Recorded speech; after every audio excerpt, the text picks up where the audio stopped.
अगर किसी मनुष्य को जीवन में सफलता हासिल करनी है तो उन्हें गौतम बुद्ध की जीवन की कहानियां जरूर सुनना चाहिए। वह एक ऐसे महान व्यक्ति हैं जिन्होंने जीवन का ऐसा ज्ञान प्राप्त किया जो मानवता का कल्याण करने के लिए सर्वश्रेष्ठ है। बच्चों को इनकी कहानियां जरूर पढ़नी चाहिए ताकि कम उम्र में ही तार्किक शक्ति एवं बौद्धिक स्तर का विकास हो सके। आज आपको गौतम बुद्ध की कुछ ऐसी कहानियां सुनने को मिलेंगी जो नैतिक शिक्षा से परिपूर्ण है। इन कहानियों को सुने और अपने प्रिय मित्र जनों के साथ भी शेयर करें। तो चलिए अब शुरू करते हैं। एक समय की बात है, नगर में एक लड़का रहता था। उसका नाम सबल था। वह अपने जीवन से बहुत निराश था। उनकी निराशा का कारण यह था कि वह अब तक अपने जीवन में कुछ नहीं कर रहा था। उसके माता पिता उसे ताने मारते थे कि आपके सभी मित्र कुछ न कुछ कर रहे हैं, लेकिन आप अभी भी घर बैठे हैं। दोस्तों के बीच भी अक्सर उनका मजाक उड़ाया जाता था। वह कहीं जाता तो लोग उससे पूछते कि आप क्या कर रहे हैं। उसे यह बताने में भी शर्म आ रही थी। वह कुछ नहीं कर रहा था। धीरे धीरे उसने रिश्तेदारों से मिलना जुलना कम कर दिया और लोगों से मिलना भी बंद कर दिया। वह ज्यादातर समय घर पर ही रहता है। वह अकेला रोता है और भगवान को कोसता है और अपनी किस्मत को दोष देता है। अब उसे अपना जीवन बोझ लगने लगा था। कभी कभी वह सोचता कि कब वह कुछ करने के योग्य बनेगा और फिर वह सोचता कि जिंदा रहने से अच्छा मर जाना है। एक दिन वह अपने नगर की एक गली से गुजर रहा था। तभी उसने देखा कि एक उपदेशक दुख और परेशानियों पर उपदेश दे रहा है। वह भी उसी भीड़ में सबसे पीछे बैठ गया और गुरु के प्रवचन सुनने लगा। उपदेशक कह रहा था, दुख एक शिक्षक की तरह है जो हमें जीवन की सच्चाई दिखाता है और हमें जीने का सही तरीका सिखाता है। आप चाहें तो जिंदगी जीना भी सीख सकते हैं। गुरुजी उपदेश दे रहे थे कि तुम चाहो तो कुछ भी हासिल कर सकते हो और अगर चाहो तो एक कोने में बैठकर रो सकते हो। इन सभी बातों को सबल ध्यान से सुन रहा था, लेकिन शिक्षक की यह बातें पसंद नहीं आई। उसने खड़े होकर कहा कि कुछ भी सिखाने से दुख दूर नहीं होता। इसमें केवल दर्द होता है। दुख की पीड़ा अनंत है। ऐसा लगता है कि इसके बाद कुछ होने वाला नहीं है। इससे कुछ भी फर्क नहीं पड़ता है। इसके सामने तो मौत भी छोटी लगती है। उपदेशक ने कहा, फिर तुम्हारा दुख क्या है? सबल ने उसके सामने अपनी सारी व्यथा सुनाई और पूछा, मेरे दुख का कोई उपाय है तुम्हारे पास? यह सुनकर शिक्षक मुस्कुराए और बोले, तुम उस दिन मेरे पास आओ जब आपके जीवन में वास्तविक दर्द हो। मैं आपकी समस्या का समाधान अवश्य करूंगा। यह कहकर गुरु वहां से चला गया। सबल ने सोचा, कहीं मेरा दुख नकली तो नहीं है? क्या मैं जिस दर्द से गुजर रहा हूं वह नकली है? मेरा दुख कोई नहीं समझ सकता। जब माँ बाप नहीं समझते तो गुरु क्या समझेगा? उनके दुखों से व्यथित होकर सबल ने एक फैसला लिया कि अब वह कुछ करेगा। सबल ने एक छोटा व्यवसाय शुरू किया, पर उसे सफलता नहीं मिल रही थी। लेकिन उसके घर वाले पूछते हैं कि क्या वह कुछ कोशिश कर रहा है। वह अपने व्यवसाय में लगा रहा और धीरे धीरे उन्हें सफलता मिलने लगी। फिर उसने गति पकड़ी और केवल 3 साल के अंदर ही वह एक बड़ा बिजनेसमैन बन गया। अब सबल के आसपास ऐसे कई लोग थे जो उसकी परवाह करता था, जो उससे प्यार करता था। अब उनके परिवार के सदस्य भी उसकी तारीफ करते नहीं थक रहे थे। दिन ब दिन उसके मित्रों की संख्या बढ़ती जा रही थी। अब वह अपनी जिंदगी से बहुत खुश था। उनके कुछ दोस्तों ने उन्हें सलाह दी कि जब आप एक बड़ा बिजनेसमैन बनकर बहुत खुश हैं तो सोचिए आपको कितनी खुशी होगी अगर आप इस शहर और इस राज्य के सबसे बड़े बिजनेसमैन बन जाते हैं। कितने लोग आपसे जुड़ना चाहेंगे, आपकी कितनी बड़ी ख्याति होगी और स्वयं राजा भी आपसे दोस्ती करना चाहेंगे और जरूरत पड़ने पर ही आपसे पैसे उधार लेंगे। दोस्तों की यह बात सबल के मन में घर कर गई। अब वह और पैसे कमाने की कोशिश करने लगा, लेकिन उसे यह सब बहुत ही जल्दी चाहिए था। वह समय बर्बाद नहीं करना चाहता था। उनका अधिकांश समय इन चीजों को प्राप्त करने में गलाने लगा, इसलिए वह ऐसे काम करने लगा जो सही नहीं था। उसने बड़ा उधार लेना शुरू कर दिया। उसके दोस्तों से पैसे की मात्रा और अधिक मुनाफा कमाने के लालच में वह अपने माल में मिलावट करने लगा।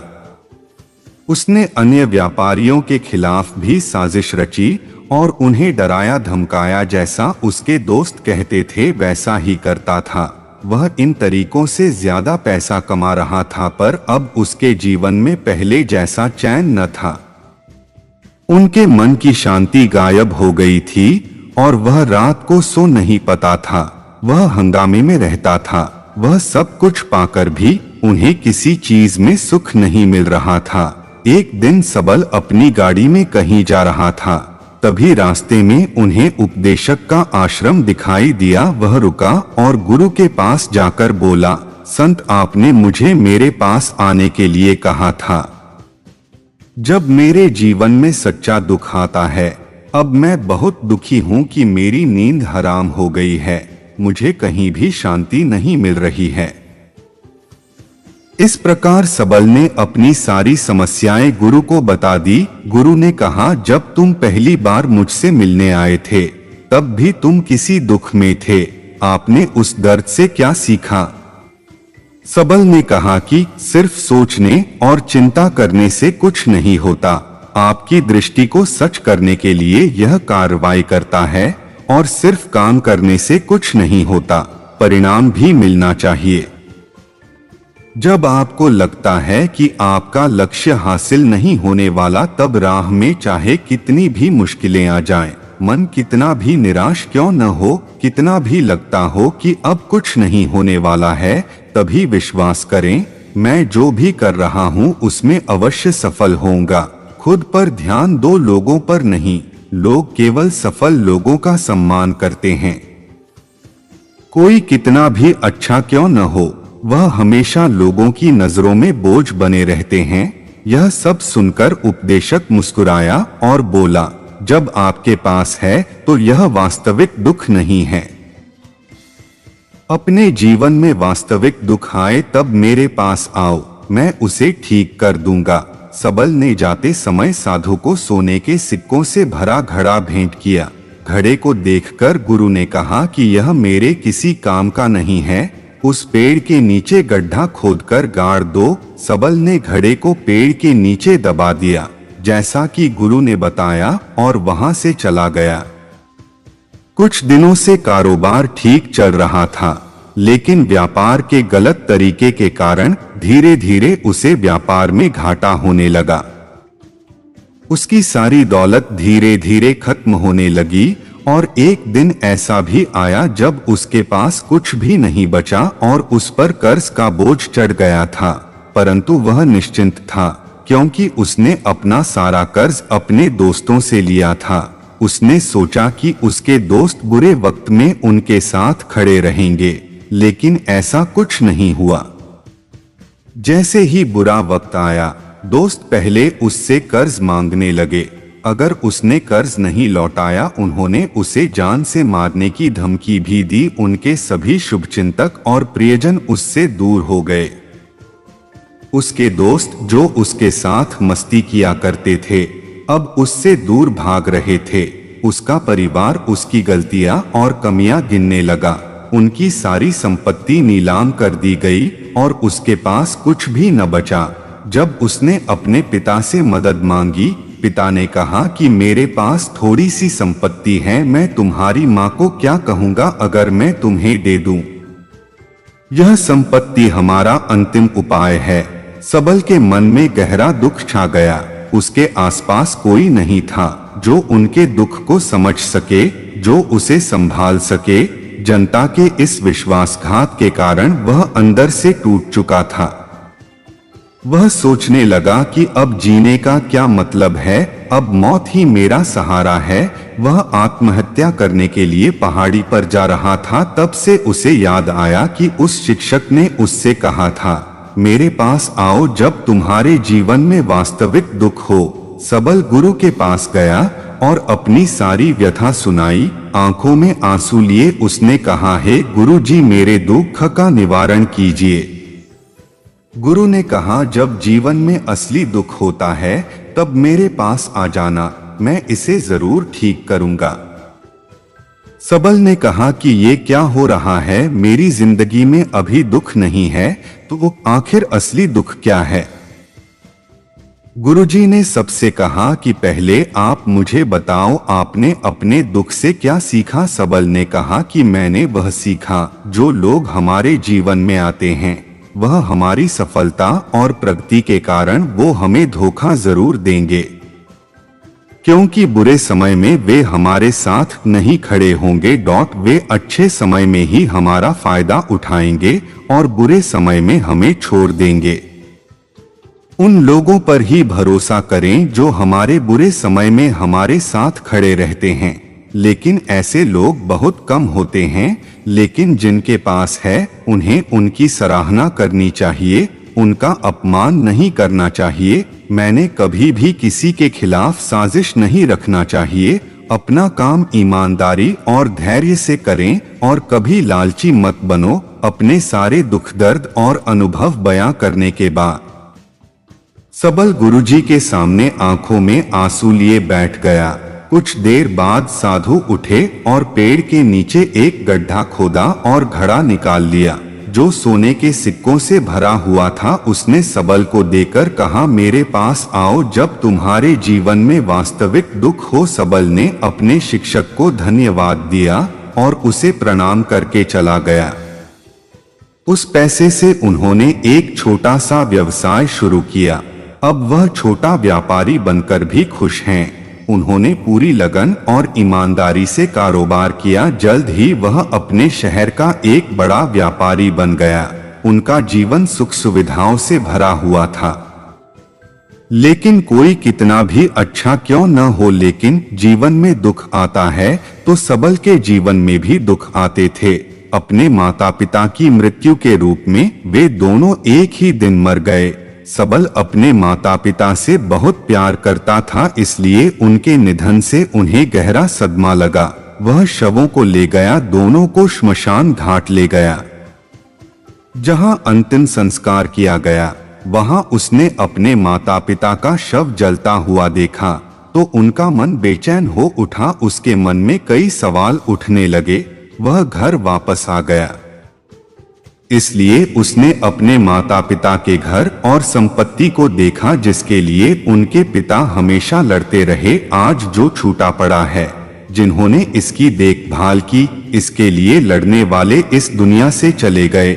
उसके पिता ने जो कुछ कमाया वह सब यहीं रह गया।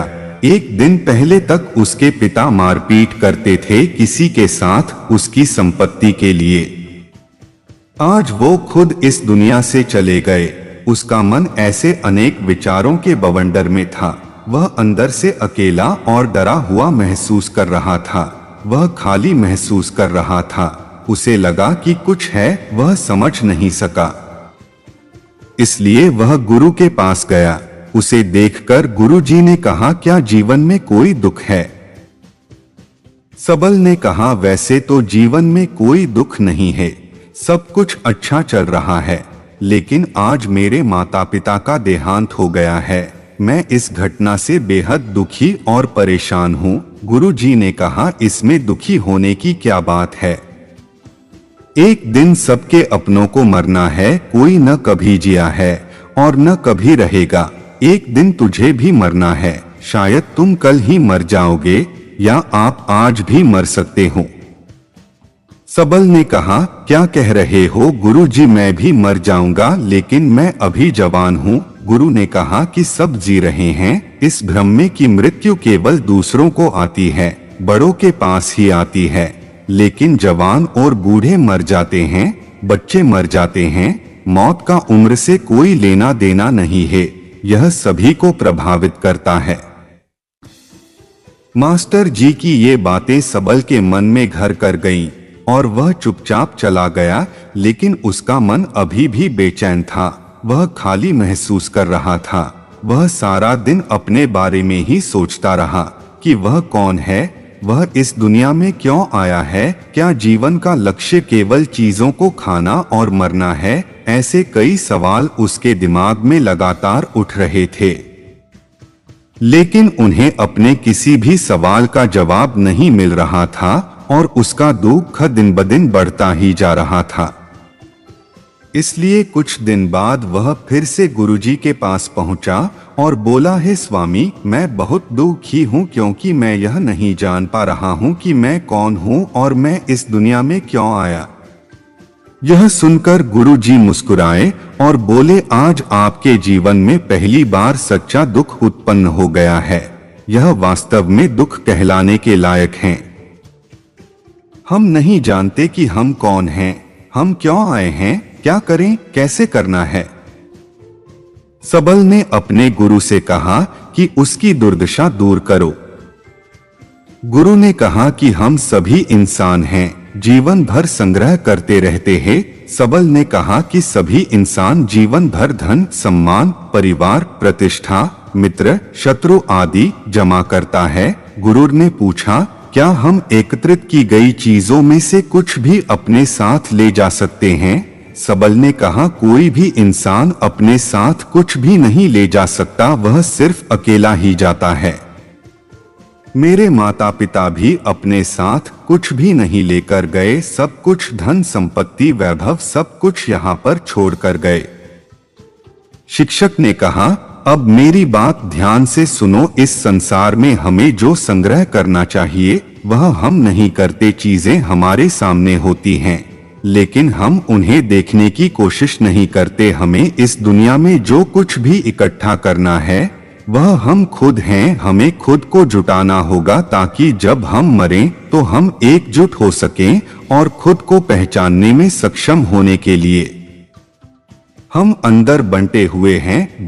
हम प्यार, नफरत, गुस्सा, ईर्ष्या में बंटे हुए हैं। क्रूरता, धन, स्थिति, प्रतिष्ठा, सम्मान, पहचान, धर्म, जाति, सैकड़ों हजारों ऐसी चीजों और इच्छाओं में हम विभाजित हैं और टुकड़ों में जीवन जी रहे हैं। इस विभाजन के कारण हमारी चेतना कभी एक नहीं हो सकती। हमारी चेतना शक्ति बिखरी हुई है, इसलिए हमारे पास इतना समय नहीं है, इतनी ऊर्जा नहीं कि हम मुड़ सकते हैं और अपने भीतर देख सकते हैं। वास्तव में धन, सम्मान और सुविधाओं का अभाव, लोग इसे दुख समझते हैं। और जीवन भर के लिए जो दुख कहकर रोते रहते हैं